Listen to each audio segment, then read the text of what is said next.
Selon une récente étude, près de la moitié des zones climatiques de la planète risquent de voir leur climat totalement modifié en 2100. Explication. De nouvelles projections inquiétantes concernant la Terre tirent la sonnette d'alarme. En l'absence de réduction drastique des émissions de CO2, le climat de notre belle planète pourrait être totalement méconnaissable en 2100. La carte de classification climatique de Köppen-Geiger devrait être bouleversée dans les prochaines décennies, comme l'indique une étude publiée dans la revue Earth Future.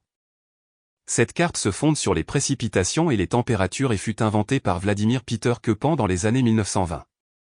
Elle reste aujourd'hui une référence, grâce à ses mises à jour fréquentes, tant dans les domaines de l'hydrologie, de la géographie, de l'agriculture, de la biologie, la climatologie à travers ses recherches sur l'évolution des climats.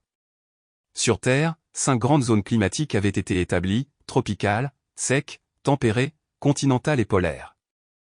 Le réchauffement du climat et les modifications des précipitations entraînent des changements notables dans les zones climatiques, avertit le directeur de l'étude, Paul Dirmeyer, climatologue à l'université George Mason dans l'État de la Virginie, aux États-Unis.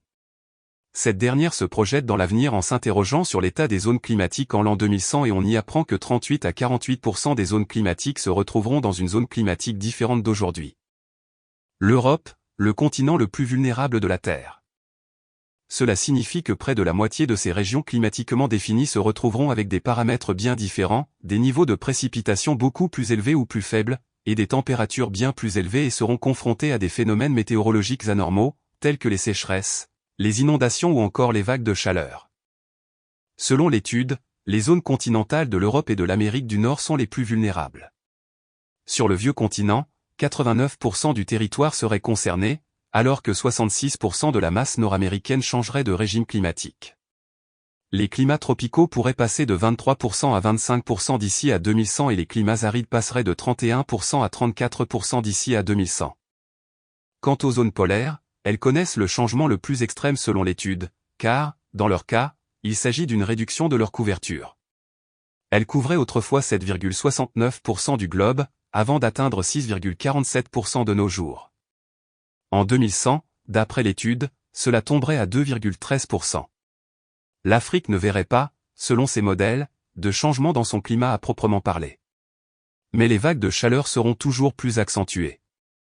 Des vagues de chaleur plus nombreuses en 2100. Une autre étude publiée dans Nature Climate Change avait en effet noté, qu'en l'absence d'importantes réductions des émissions de gaz à effet de serre, telles que le CO2, jusqu'à 3 personnes sur 4 couraient le risque de mourir de chaud à l'horizon 2100. Les habitants des régions tropicales humides sont les plus exposés, une légère hausse des températures ou de l'humidité moyenne suffit à entraîner des décès.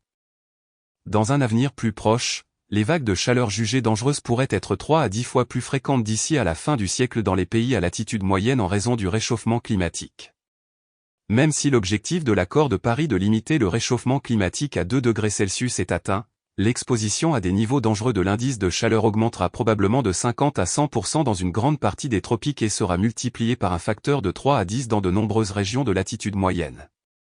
Par exemple, la ville de Chicago, aux États-Unis, devrait voir le nombre de vagues de chaleur dangereuses multiplié par 16 d'ici 2100.